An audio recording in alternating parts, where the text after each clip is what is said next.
Now we know how to create repository and list the contents of the repository.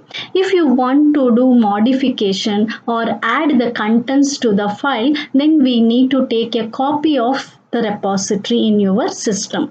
This particular process is called as checkout.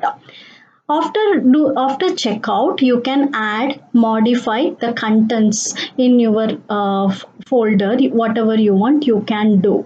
Let's see how to take a copy of the repository to your local system. The command used is checkout, or you can use svn checkout and then path. How from where to where you have to copy. The first address is to specify the source and the destination you have to specify. Let's see one simple example. SVN. I used different color notations to differentiate the different parameters. The first one is SVN to tell that we are using SVN command, and then sub command I'm using checkout. Why? Because I want to create a working copy. To create the working copy, you have to use CO or checkout. After that, from which particular location, you have to specify the location of the repository. My repository is located in the local host.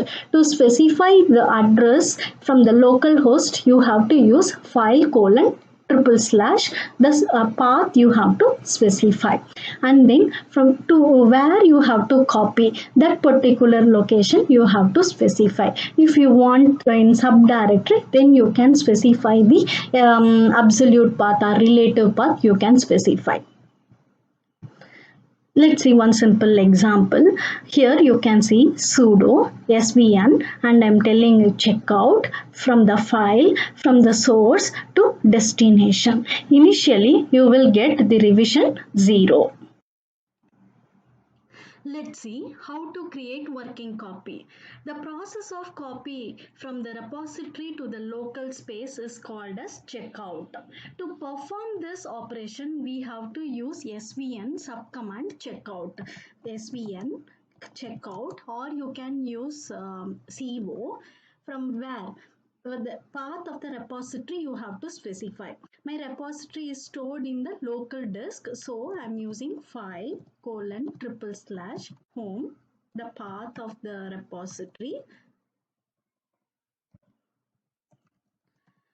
where you have to copy that destination you have to specify. Now I am downloading in my current working directory itself. So demo. Now you can see the files are there. What are the different files are there in my working directory? So svn repo demo is my working directory. So what are the different files got added? That is listed here, and what is my updated version in my repository? So the latest version is 10. Now let's go to the working directory. We can't do any modification in the repository itself. So you have to copy in your working directory, or you have to create, or you have to check out, and then you have to perform the modification. Now let's go to svn repo demo. It's a normal shell command to move to the working directory. Svn repo demo is our working directory. Now you can list out. So these are the files. Now if you want to view the content, you can type trial cat readme. So these are the different files. Now if you want to create a new file in your working directory, then you can use touch demo 1.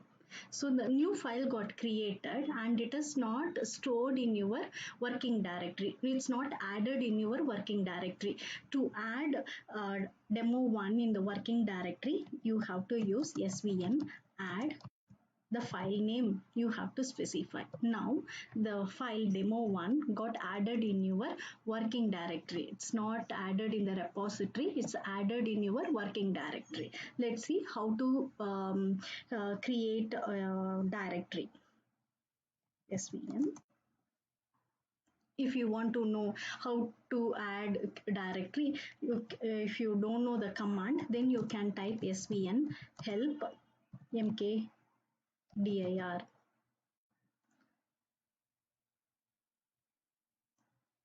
where you can see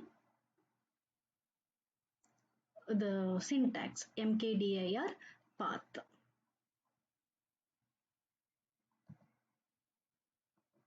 svn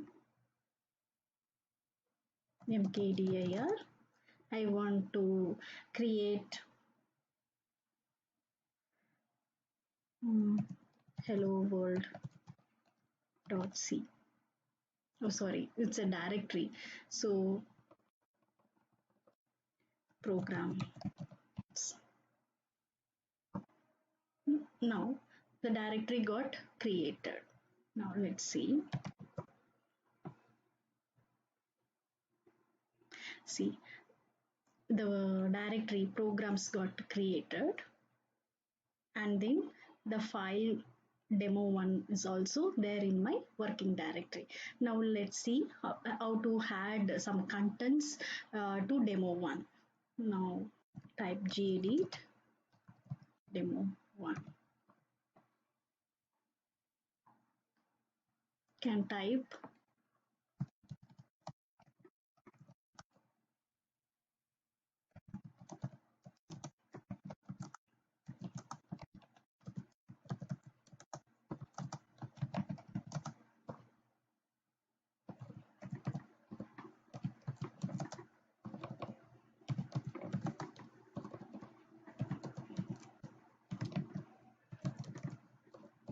enjoy learning, control yes, saved it,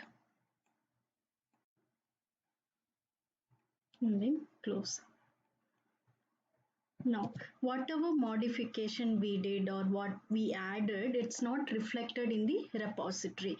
Now, I want to update this modification to the repository, then you have to commit. You have to do commit operation. So to do commit, svn commit, and in this version what we did, that you have to specify. For that you have to use the option called message. You have to specify created new file called demo1, and then created new directory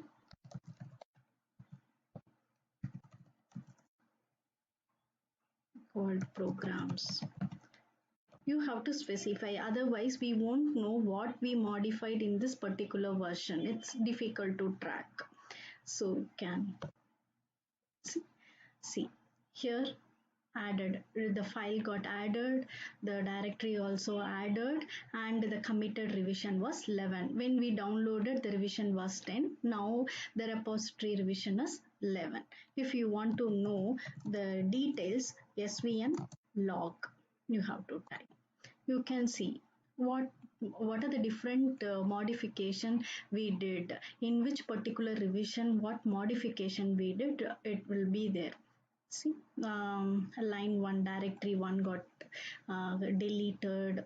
In revision 3, renamed file 1 to the instruction. In revision 4, directory 2 is copied to the directory 1. So if you are not adding the message or log message, it is difficult to track what modification we did. So it is compulsory, and give proper statement you have to specify.